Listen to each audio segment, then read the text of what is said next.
If you are confused about your cholesterol, or maybe you don't even know what those numbers mean, maybe I've never even had it tested, you're in the right place, because we've got one of the best in the business, Dr. Hassan El-Tamimi, Professor of Cardiovascular Medicine, Mohammed bin Rashid University of Medicine and Health Sciences, and the head of the Cardiology Department at Mediclinic Parkview Hospital, is here in the hot seat to help us out. So if you've got any questions about your health, maybe to do with your parents, risk factors, maybe you don't understand those numbers, reach out to us. You can be anonymous if you prefer. 4001 is the SMS. You've got the ARN Play app and the WhatsApp too. I know you're incredibly busy, Doctor, so thank you for making time to come in for a chat. How are you? Thank you. Hi. Good afternoon. Thank you for the invitation. It's a pleasure to be here.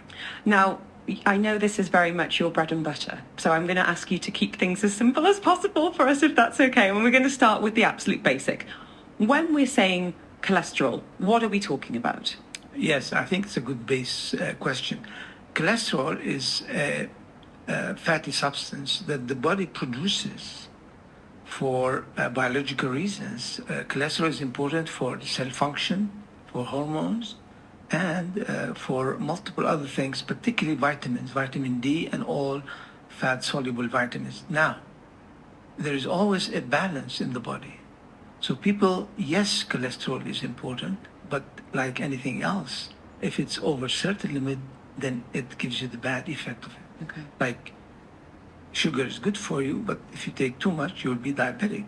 And hopefully, because this is the equation the social media is hitting, that you need cholesterol, yes, but when it's in excess, it sits on your arteries and create problems. Now, can you explain good and bad cholesterol? What are we talking about there, Dr. Hassan? Absolutely. I think, usually when you have done your lipid profile, you have certain numbers. So you have the total cholesterol, which includes three parameters.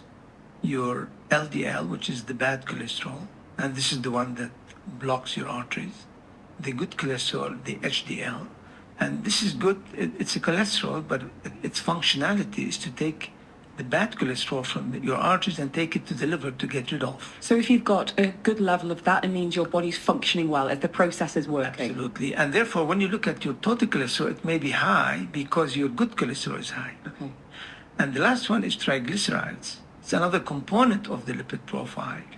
And it's important, but the main issue that we focus on when we treat our patients is LDL, because treatment has shown reducing LDL can reduce cardiovascular risk, strokes, and heart attack. That's what I was going to ask you. If that bad number is high and is left untreated, what can the consequences of that cholesterol level be? Absolutely.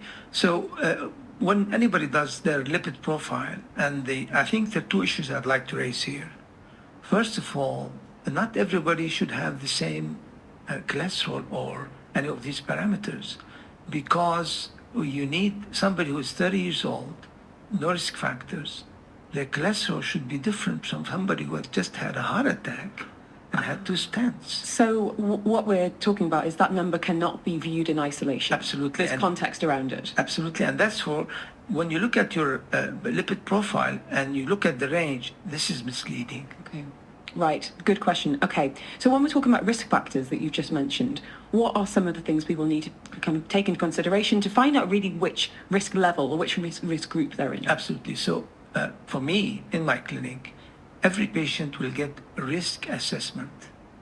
And actually, it's available on the net. You have calculators, the Q-Risk, the UK one, the American, the European score. So we need to assess the risk factors. So that would include age, gender, total cholesterol, HDL, high blood pressure, and smoking. What about genetic factors when it comes to cholesterol? So yeah, I think genetics is key because we talk about lifestyle changes, we talk about medication, but it's frustrating for people who do their utmost and still their number does not move. And this is where genetics kick in, and it's major. I think for a lot of people there's a lot of confusion about the what next. You get that result and then you go, okay, well, do I go down the lifestyle route in terms of, how much control do I have over this? Using diet, using supplements, lifestyle factors, and when is medicine required? Yeah. So can we talk treatments and how you ultimately, as a cardiologist, really help decide a treatment plan for somebody? Absolutely. I think we have a scale, and I need to raise the issue about our body's ability to clear cholesterol, and this is genetically determined. And how we clear cholesterol is through receptors on the liver cells. So you have a whole scale. People who have familial hypercholesterolemia, particularly the homozygote, they have no receptors. They get heart attacks at the age of 10. On the other side of the scale, you have people who can process cholesterol very effectively. This is all genetically controlled. So I printed off my cholesterol results for you to have a little look at because I wanted an expert take. I had my lipid test done about a month ago. Actually, I'm envious of your blood test. So I gave Dr. Hassan. I was like, this number, I know my good cholesterol is very good, but is it too high? And you said, No, but look at this. This is perfect. And your LDL is 37. And this is by all measure the lowest I've seen for a long time. So I don't know, what are you doing? And maybe you should advise your audience. Maybe I have to say, I'm not doing anything special. Let me put it down to my healthy diet. Then you have good genes. Yeah, I think that probably is it. Absolutely. Now, the other good thing is in red is your HDL, which is 92. This is unbelievable. And by the way, there's a village in northern Italy. They have HDL above 100, and their average age is 97. So that's a huge indicator. And as you can see, it's in the red. And the range, that's what scared me. That's why I wanted to show it to you. That's a good red. Okay, fine. Maybe it's all the olive oil I have. Could that be a factor? Absolutely. We're going to be talking diet, lifestyle factors, supplements next. We've had a number of questions. For our expert of the hour, joining us live in the studio is the head of the Cardiology Department at Mediclinic Parkview Hospital. Dr. Hassan El-Tamimi is here. If you've got any questions for him, get in touch. You don't have to put your name on those messages if you'd rather not. Sharon wants to know about the difference between expensive and cheaper statins. I've also had a message here saying, is there any truth that eating grapefruit lowers cholesterol? We'll find out. This content is for informational purposes only and does not intend to substitute professional medical advice, diagnosis, or treatment.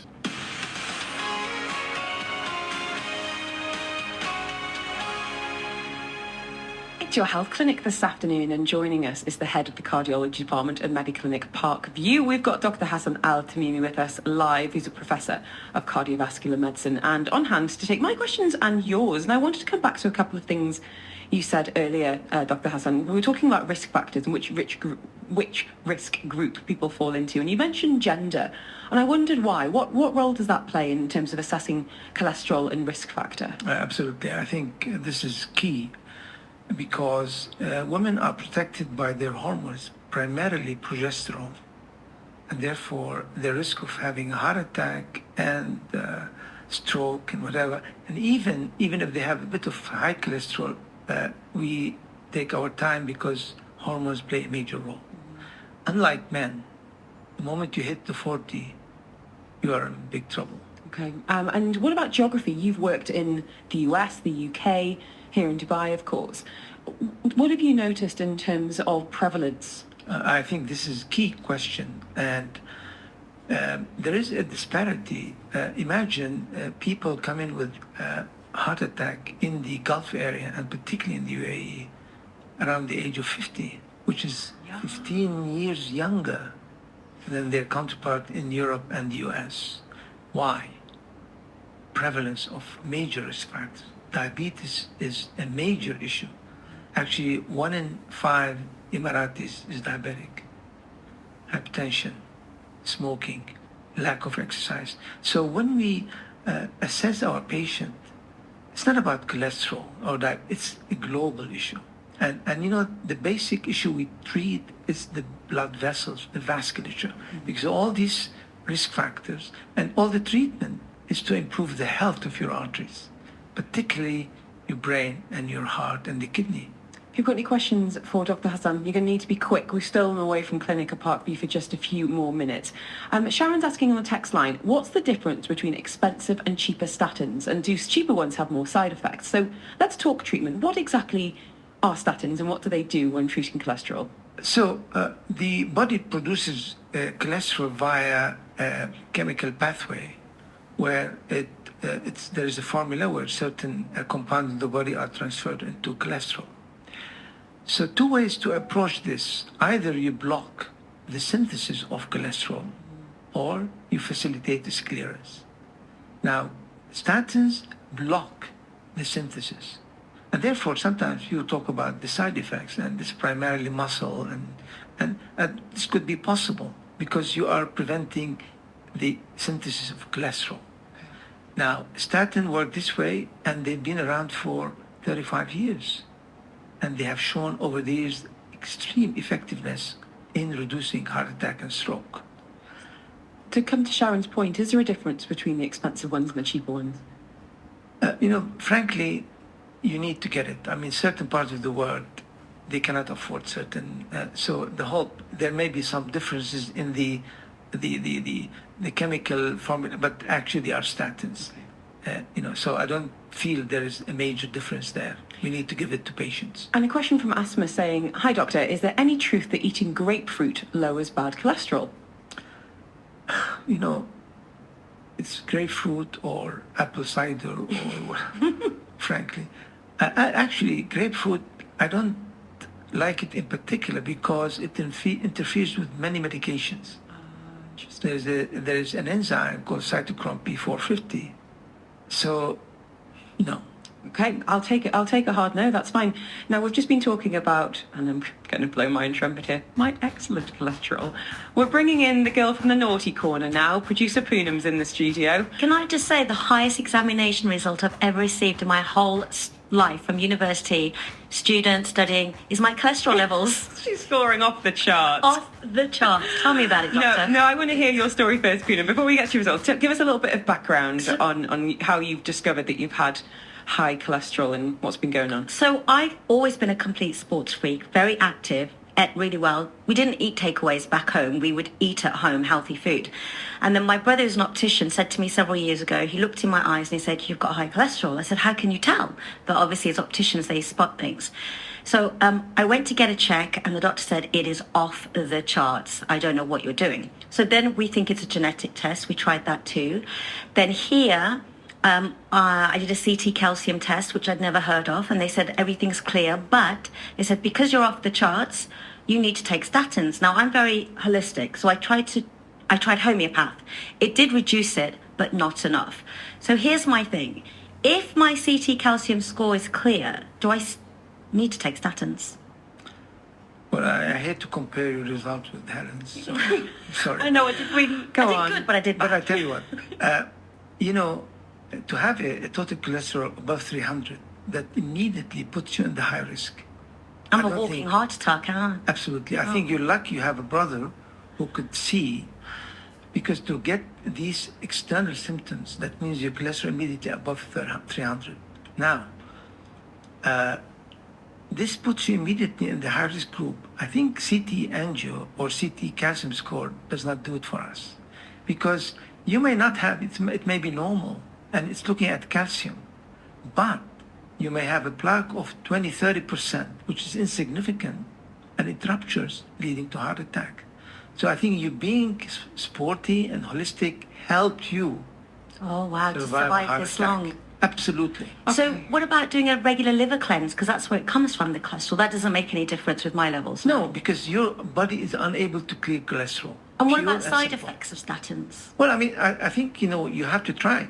Yeah. If you get side effects, we will help. There are other possibilities to help. But in your situation, I am surprised you waited all this time. And I'm still alive. I'm glad you are, Poonam. So if Poonam came into your clinic at Parkview, doctor, what would you be advising? What would your treatment plan be for my producer that I really need to keep around, if you don't mind? Yeah. So I think a key issue here is when you see a patient, what's their risk score? Mm-hmm. Are they low risk, medium risk, high, very high? And now we have a category of extremely high. And each category, you would have a particular LDL. So which category am I? For you, I didn't even have to ask you whether you have hypertension or diabetes. You are a high risk. Oh. And that means your score is above 10%. Okay. Now, which is manageable. So what we are going to do is to put you on a statin. I usually start with a sort of medium dose with this number. And of course, you're doing all the good things that you do to prevent. But then that means I'm on statins for life, right? Yes, of course. Okay. I mean, that's a question I get all the time. Yeah. Am I going to take it for the rest of the life? Yes, I would like you to live longer and keep taking the medication.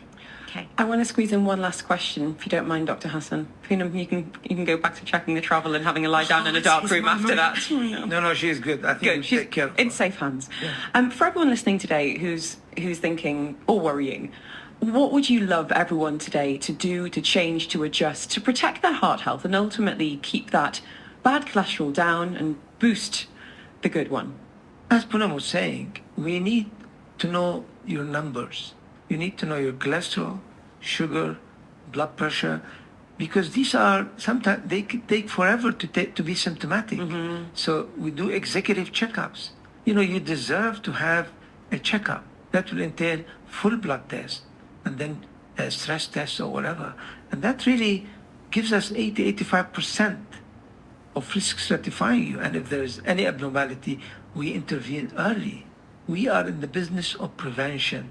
So you can't change what you can't measure. So you need to have that information. You need to know your risk factor. You need to know your score, because then you can start making changes. Absolutely. So information is power in this case. Absolutely. Okay. Message here saying Dr. Hassan has been a great guest. His explanations were so easy to understand. Thank you both. Dr. Hassan, if anyone wants to find you in real life, you are there, as I said, as the head of the Cardiology Department at Mediclinic Parkview. Are you okay if I share your website, your details with Absolutely. people? And Okay. we run a very massive lipid clinic, and we will take care of everybody who has this problem. If you need some reassurance, if we weren't able to get to your message today, or indeed you do want to seek Dr. Hassan's advice one-on-one in real life, send me the word doctor. I'll send you his details. Thank you so much for coming in. It's been an Thank you. absolute pleasure. I feel a lot more informed, and we'll get Poonam in clinic. She'll come very to your office next time.